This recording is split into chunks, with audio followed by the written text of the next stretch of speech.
सुप्रभात प्यारे छात्रों। जैसे कि आपको विदित है कि हम कबीरदास जी के पद, पहले हमने कबीरदास जी के दोहे पढ़े। उन दोहों को, जो उन दोहों की श्रृंखला है, वो करीब करीब हमारी समाप्त हो चुकी है। आज हम कबीरदास जी के पदों पर बात करेंगे। सबसे पहले हमें ये जानना है कि पद क्या है। पद एक गेय शैली में लिखा गया काव्य है जिसमें गेयता हो। जैसे मैं पहले भी आपसे कहता हूं कि कविता पहले क्या होती है, गीत हो।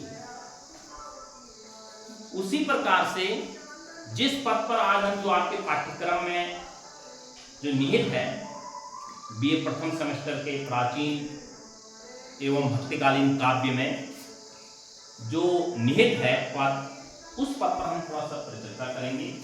उसका संदर्भ, प्रसंग और व्याख्या पर उसमें बात करेंगे। तो ये सबसे पहले, जैसे कि मैंने कल आपको बताया था, कोई भी पद आपके लिए परीक्षा में आएगा। अगर कोई पद आता है, कोई दोहा आता है, या कोई मलिक जैसी की कोई रचना आती है, सूर की कोई रचना आती है, तुलसी की कोई रचना आती है, तो उसका आपको संदर्भ सहित व्याख्या करनी है। जो आज हमारा जो पद है कि किस पद का संदर्भ से हम व्याख्या करेंगे, थोड़ा सा उस पर चर्चा करते हैं। ये है दुल्हनी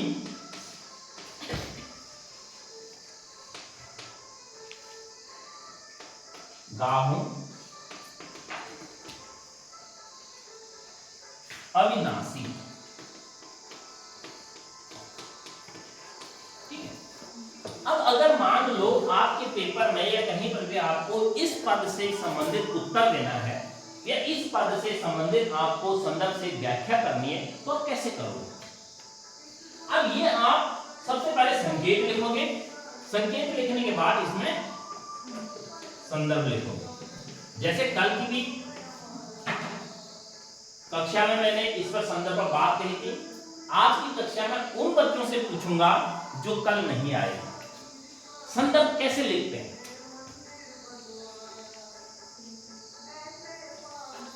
जो बच्चे कल आए थे वो नहीं, जैसे आज जैसे प्रीति, प्रतिभा, बबली, आप बताओ कि संदर्भ कैसे लिखते हैं। ये उससे पहले की बात हो चुकी है हमारी।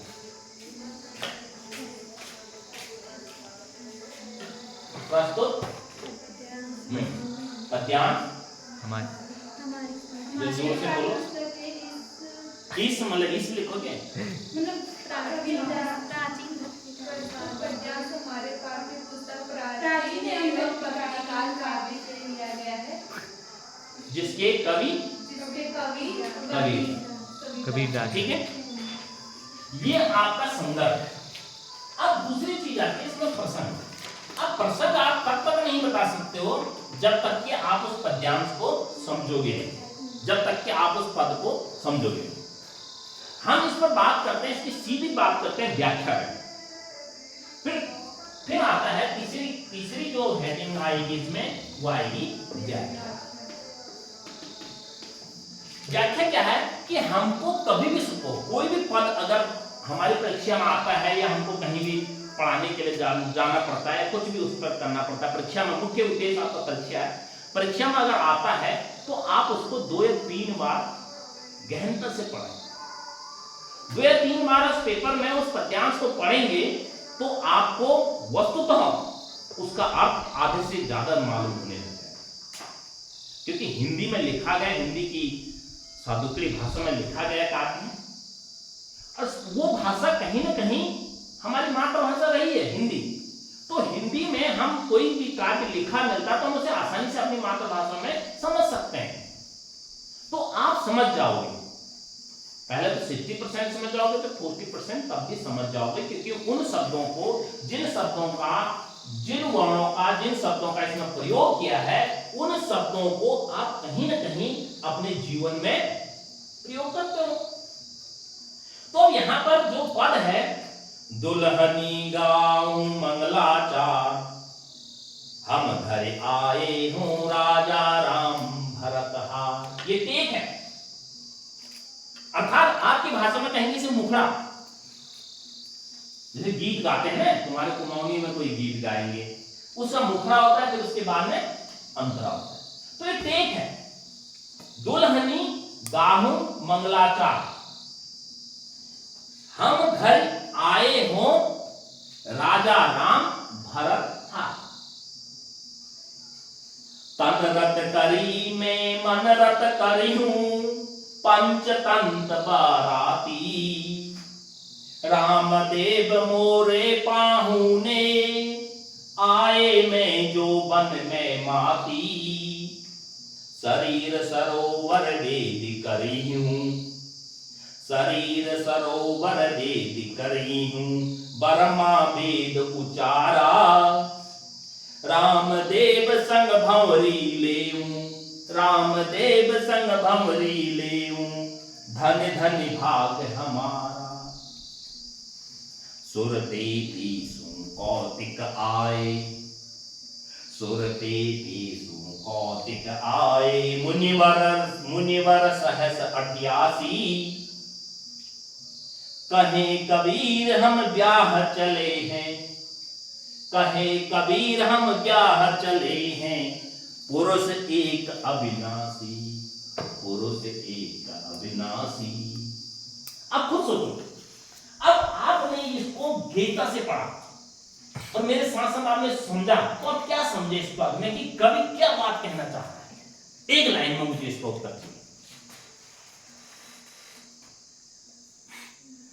दुल्हन गाहू मंगलाचार, हम घर आए हो राजा राम भरत, राजा राम भरत भरतार, तन रत करी मैं मन रत करी हूं पंचतंत बाराती। अब बताओ क्या समझे? थोड़ा बहुत जो कि आप पर्सन में जिसको आप लिख सकते हैं। हाँ, माता सीता बोलती हैं कि हे सखी मंगलाचार गाओ राम जी। मैंने आपसे पहले कहा था, बहुत अच्छी बात, कुछ तो बोलने का प्रयास किया, इसके लिए थोड़ा ताली होनी चाहिए, कुछ तो बोलने का प्रयास किया। मैंने आपसे कहा था कि कबीर के राम, तुलसी के राम, हमको काव्य में दो प्रकार के राम मिलते हैं। कबीर के राम कौन है? गुड। कैसे राम है? जिसका कोई आकार नहीं। तुमने जो बात की तुमने तुलसी के उसमें कही, और तुलसी के राम कौन है? दशरथ पुत्र राम। यहां पर किस राम की बात हो रही है? यहां पर उस राम की बात हो रही है जो निरंकार है, निर्गुण है, जिसका कोई आकार नहीं है। वो राम कहां विराजमान है? हृदय में बस। अब यहां पर दुल्हनी गवाह मंगलाचार, हम घर आए हो राजा राम भरता। अब हे दुल्हनियों, आत्मा या शरीर या व्यक्ति जो कबीरपंथ के जो निराकार व्यक्ति को मान रहा है, वो दुल्हनियों से कह रहा है। जब दुल्हनियां तब गीत गाती, दुल्हनियों का अर्थ है यहां पर स्त्रियां।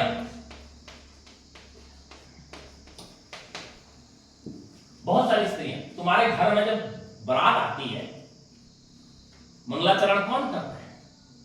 महिलाएं ऊपर किसमें लेंटर में बैठे रहते हैं, या क्या बोलते हो तुम उसे? चौथर, चौथर बोलते हो ना, जो ऊपर, वहां से महिलाएं कौन सा मंगलाचरण किसको आता है तुमको? कुछ ऐसी तरह से बोलते हैं, क्या बोलते हैं? गीता तुम आता है? तुमने अभी तक वो सीखा नहीं जो गाते हैं महिलाएं, क्या गाते हैं? गाते हैं, कई जगह गाते हैं। तो कुछ महिलाएं वो शुभ गीत गाती हैं, वो मंगलाचरण का मंत्र की मंगल गीत जो हम कह रहे हैं, वो शुभ गीत है, मंगल गीत गाते हैं। अब यही कबीरदास जी कह रहे हैं कि हे स्त्रियों, हे मेरे मित्रों, आज मेरी शादी, आज मेरी बारात आ रही है, आज मेरी घर में, मेरे आत्मा में, मेरे हृदय में निर्गुण राम का प्रवेश हो रहा है और मेरी आत्मा से उनकी शादी होने जा रही है। अर्थात परमात्मा और आत्मा का मिलन है। आत्मा को मैंने पहले भी कहा था कि आत्मा क्या है, स्त्री है, और परमात्मा क्या है, पुरुष है। तो वो स्त्री पुरुष का मिलन हो, दो आत्माओं का, परमात्मा और आत्मा का मिलन हो जाएगा तो आदमी क्या बन जाएगा, आदमी बहुत बड़ा विद्वान बन सकता है, उसको सही और बुरे का ज्ञान हो सकता है, वो अच्छा और बुरा जानने लग जाता है, गलत को गलत कहना महसूस कह सकता है, जब तुम्हारे उसमें नॉलेज होगी। नॉलेज नहीं होगी तो तुम अपनी चीजों को छुपाते हो। नॉलेज नहीं होने का मतलब आप अपनी चीजों को क्या करते हो, छुपाते हो। वही यहां पर कबीरदास जी कह रहे हैं कि हे दुल्हनिया, हे मेरी प्रिय सहेलियों, आज तुम मंगल गीत गाओ। जैसे तुम अपने शुभ विवाह अवसर पर मंगल गीत गाते हो, आज मेरे लिए भी मंगल गीत गाओ, क्योंकि मेरे हृदय में, मेरे मन में परमात्मा जी आ चुके हैं और आत्मा और परमात्मा का मिलन हो चुका, अर्थात उनका विवाह हो गया है। यहां तक अब आप प्रसंग में लिखोगे, इन्हीं दो लाइनों से आप स्पष्ट कर सकते हो। प्रसंग लिख सकते हो कि कबीरदास जी कह रहे हैं, या कबीरदास जी प्रस्तुत पंक्तियों में कहते हैं कि कबीरदास जी आत्मा और परमात्मा के बीच की मिलन की बात करें, विवाह की बात कर रहे हैं, विवाह की बात कर रहे हैं। परमात्मा, कबीरदास जी एक पुरुष, एक साधक का किस तरह से परमात्मा से मिलन होता है, विवाह होता है, उसकी यहां पर बात कर रहे हैं। देखो, मैं विवाह का कारण आपको बताऊं। आप तो तब भी लड़कों लड़कियों को देखते हैं, आप थोड़ा सा एक पीढ़ी पीछे चले जाए, अपने माता पिता पर चले जाए, अपने दादा दादी पर चले जाए, उनका मिलन कब होता था? वो कभी मिले नहीं मिले।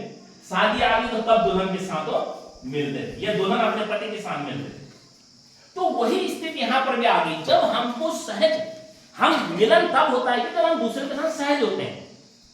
पति पत्नी में झगड़ा क्यों होता है? क्योंकि वो असहज होते हैं, एक दूसरे के विचार को समझते नहीं, एक दूसरे को जानते नहीं, मतलब समझ नहीं पाते। तो वही कबीरदास जी कह रहे हैं कि मेरे मन में, मेरी आत्मा में परमात्मा का वास हो गया है, इसलिए अब मुझे इतना ज्ञान अर्जित हो गया है कि मैं स्वयं अपने विवेक से, अपने बुद्धि से परमात्मा को जानने लग गया हूं, और मुझे अच्छा और बुरे का ज्ञान हो गया है। तो आज मेरे घर में आज परमात्मा दूल्हे के रूप में आ रहे हैं, और मेरी आत्मा या मेरा शरीर उनकी दुल्हन के रूप में है। और हे सखियों, आज तुम उस अवसर पर, उस वैभविक अवसर पर क्या गाओ? मंगल गीत गाओ। खत्म। अब देखो, अब यहां तक तो टेक है। टेक में क्या है? वो प्रस्तावना भूमिका बना रहे हैं कि हम किस पर शादी की बात हो रही है, बरात की बात हो रही है। अब सिंपल से ले जाता हूं कि बरात में क्या क्या होता है, वही यहां पर भी होगा। आगे के तुम्हारे यहां शादी होती है तो कौन आता है बरात में? बताओ। मेहमान आएंगे, दूल्हे के रिश्तेदार आएंगे, उसकी बहनें आएंगी, भाई आएंगे, फिर वो डांस करेंगे, नृत्य करेंगे। होता नहीं होता है? वहां से दुल्हन के रिश्तेदार आएंगे। अब इनकी शादी में कौन आएगा, ये सबसे मुख्य पॉइंट है। अब यहां पर परमात्मा की बात हो रही है, आत्मा से मिलन हो रहा है। अब जब परमात्मा और आत्मा का जब शरीर का मिलन होगा तो उसकी शादी में कौन आएगा? अब नीचे वाली लाइन को पढ़ो, उसमें स्पष्ट है। नीचे वाली लाइन क्या है, जब पढ़ के दिखाओ मुझे। उसमें स्पष्ट है कि परमात्मा तन रत करी में मन रत करी हूं, पंचतंत्र बराती। अब यहां पर दो शब्द आ गए, एक आ गया तन रत। मैं अपने शरीर को पूरा समर्पण कर चुका हूं। किसको? परमात्मा कौन है यहां पर? दूल्हा। अगर एक सामान्य स्त्री की हम बात करें तो वो भी वही परिस्थितियां होती है। जब किसी स्त्री की शादी होती है तो उसका पति, वो अपने पति को पूरे समर्पित करती है अपने आप को। ये पति की स्त्री के साथ शादी होती है तो वो पति स्त्री को पूरा समर्पण करता है। अभी तो मिलन की बात है। तन रत करी मैं मन रत करी हूं, मैं तन और मन से उस परमात्मा रूपी पति को समर्पित हो चुकी हूं। ये कौन कह रही है? वो साधक कह रहा है। पंचतंत्र बराती।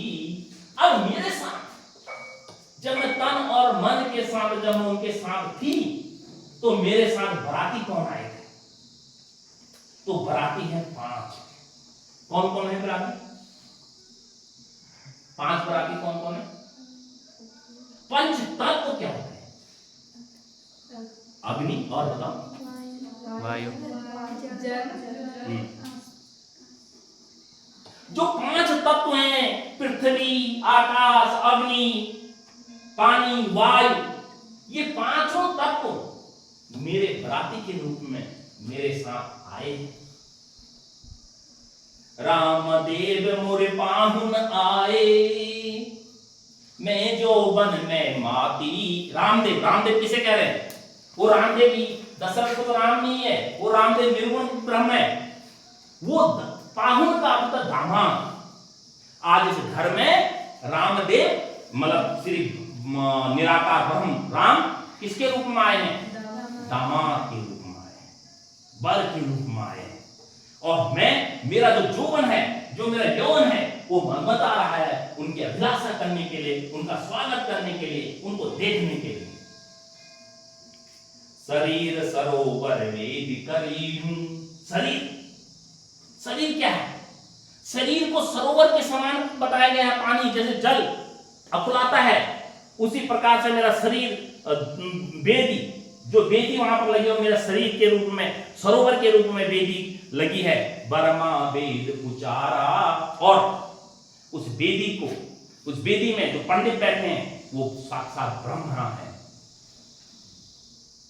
रामदेव संग भंवरी लेऊं, धन धन भाग हमारा। भंवरी कहां तक तेरा? मैं रामदेव, निर्गुण राम, जिनका कोई आकार नहीं है, मैं उनके साथ क्या ले रही हूं? भंवर, फेरा ले रही हूं। सुर सुर 33 कौतिक आए हैं, और उस भाग में 33 करोड़ देवता आए हैं। सुर माने देवता, मुनिवर सहस्र 88, और 88,000 मुनियों उस बारात में आए हैं। कहे कबीर हम ब्याह चले हैं। अब कबीरदास जी कह रहे हैं हमने तो परमात्मा से ब्याह कर लिया है, आत्मा और परमात्मा का मिलन हो गया है। पुरुष एक अविनाशी, और मैं एक मूर्ख, एक पुरुष ऐसा व्यक्ति हूं जिसे कि कोई भी नहीं जानता था, और अब मैंने परमात्मा से अपनी क्या कर ली है? शादी कर ली है। मुझे साक्षात सब कुछ का ज्ञान हो गया। ऐसी बातें इसमें इस प्रकार से आप इसकी व्याख्या लिख सकते हो, और इस प्रकार से आप इसको प्रसंग लिख सकते हो। प्रसंग में क्या लिखोगे कि प्रस्तुत पद्यांश में कवि ने आत्मा और परमात्मा को का मिलन के बारे में बताया है, ब्याह के बारे में बताया है। वो भी किस प्रकार से आत्मा को शरीर, जो जब शरीर परमात्मा से मिल जाता है तो उसके बाद वो भगवान में किस प्रकार से उसे ज्ञान हो जाता है, उसका विवरण यहाँ पर दिया है। और फिर उसके बाद जो व्याख्या मैंने आपको बताई है वो व्याख्या करो, ठीक है। फिर आता है काव्यगत सौंदर्य।